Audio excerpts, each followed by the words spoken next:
అభివృద్ధిని చూడండి, మనసారా ఆశీర్వదించండి అన్న ఎమ్మెల్యే నంబూరు శంకరరావు. అచ్చంపేట మండలం చెరుకుంపాలెంలో వైఎస్ఆర్సీపీ ఎన్నికల ప్రచారం.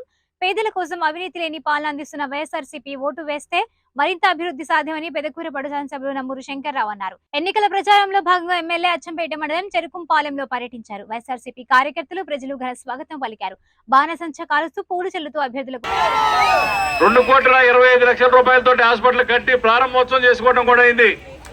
మరి మన గ్రామంలో కూడా మన సచివాలయంలో కూడా ఒక హెల్త్ సెంటర్ కట్టడం జరిగింది. మరి మీరు అందరూ కూడా గమనించాలి. కోట్లలో కూడా మరి హాస్పిటల్ కట్టించాం, మరి అమరావతిలో కట్టించాం, 8 కోట్లు పెట్టి పెదకూరపాడులో కట్టించాం, అచ్చంపేటలో 2,25,00,000 పెట్టి కట్టించాం, అత్తులూరులో 1,87,00,000 పెట్టి కట్టించాం, మరి దొడ్లేరులో 2,25,00,000 పెట్టి కట్టిస్తున్నాం. మనకు దగ్గరలోనే ఇంకొక పిహెచ్సి 2,25,00,000 తోటి మనకి 1 కిలోమీటర్ దూరంలోనే కట్టిస్తున్నాం. ఇంకొకటి మరి అది కోడ్ ఉండటం వల్ల శంకుస్థాపన చేయలేకపోయాం, అది కూడా అయిపోతూ ఉంది. మరి ఎంత డెవలప్మెంట్ మనం చేశాం. కనీసం నేను అడుగుతున్నాను, మీ 5 సంవత్సరాల్లో ఎక్కడైనా సరే 1 కోటి రూపాయలు పెట్టి ఒక స్కూల్ బాగు చేయించారని అడుగుతున్నా. ఎక్కడైనా సరే ఈ 5 మండలాల్లో ఎక్కడైనా ఒక హాస్పిటల్ కట్టించారని అడుగుతున్నా. ఎక్కడ ఏమీ లేదు. మరి అభివృద్ధి అంటే ఏది? హాస్పిటల్స్, స్కూల్స్, ఇది అభివృద్ధి.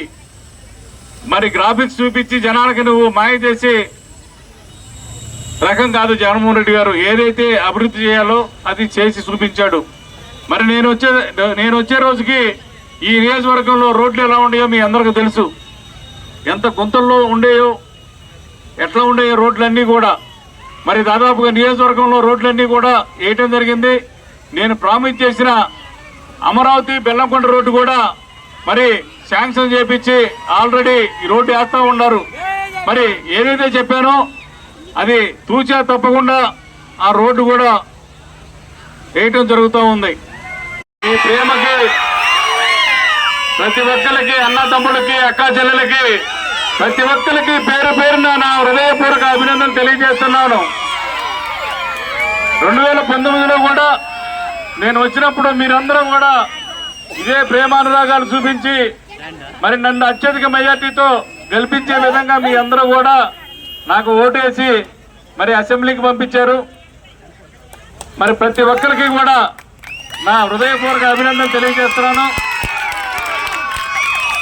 జగన్మోహన్ రెడ్డి గారు 2019లో ఏదైతే చెప్పాడో అది తూచా తప్పకుండా కూడా నవరత్నాలు అమలుపరిచి మరి మరలా ఎలక్షన్లోకి రావడం జరిగింది 2024లో. మరి ఆ రోజున 2019లో మనం వచ్చిన రోజున గత ప్రభుత్వ వైఫల్యాలు తెలియజేస్తూ మనం చేసే నవరత్నాలు అందరికీ చెప్పుకుంటూ ఎలక్షన్లోకి వెళ్ళటం జరిగింది. ఆ రోజున మన మాట నమ్మారు ప్రజలు, మనకు ఓటేశారు. మరి అవన్నీ కూడా అమలు చేసి ఈ రోజున మళ్ళా మేము ఈ చేశాము, మళ్ళా ఈ చేస్తామని చెప్పి 2024లో ఈ రోజున మళ్ళా ఎన్నికల్లోకి రావడం జరిగింది. రేపు జరగబోయే మే 13 సార్వత్రిక ఎన్నికల్లో మీరందరూ కూడా జగన్మోహన్ రెడ్డి గారు చేసిన సంక్షేమం, అభివృద్ధి చెప్పుకుంటూ ప్రతి ఇంటికి కూడా గడప గడపకి తిరిగి మరి మనం సంక్షేమాన్ని, అభివృద్ధిని చెప్పాల్సిన అవసరం ఎంతైనా ఉంది. కార్యకర్తల ద్వారా ప్రతి ఒక్కళ్ళు కూడా మనం చేసింది చెప్పుకోపోవటం కూడా చాలా తప్పే. అవతల పార్టీకి మీడియా ఉండి మనం ఏమీ చేయటం లేదు, జగన్మోహన్ రెడ్డి ఒక్కసారి అవకాశం వేయండి అని చెప్పి ఈ రాష్ట్రాన్ని నాశనం చేశాడని చెప్పి వాళ్ళు చెబుతూ ఉన్నారు.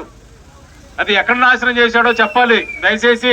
గత ప్రభుత్వంలో మీరు ఏం చేశారో, ఈ ప్రభుత్వంలో నేనేం చేశానో మనం ఒకసారి తెలియజేస్తా ఉన్నాను. చంద్రబాబు నాయుడు గత ప్రభుత్వంలో ఒక్క స్కూల్ కూడా ఎక్కడా బాగు చేయించాల. మన నియోజకవర్గంలో మరి 82 కోట్ల రూపాయలు పెట్టి అన్ని గ్రామాల్లో కూడా స్కూల్స్ బాగు చేయించడం, ఇంగ్లీష్ మీడియం పెట్టించడం, మరి గతంలో చూశారు స్కూల్ ఎలా ఉన్నాయో. పంపిస్తే అమ్మఒడి ద్వారా వాళ్ళ అమ్మాయి అకౌంట్లో మరి 15,000 రూపాయలు స్టూడెంట్ తల్లికి 15,000 రూపాయలు ఇవ్వటం జరిగింది. అమ్మ వచ్చిందా? 15,000 రాలేదా?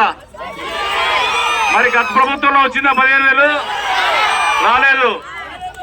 మరి అట్లాగే వైద్యం ప్రతి గ్రామంలో కూడా ఒక హెల్త్ సెంటర్, ప్రతి మండల హెడ్ క్వార్టర్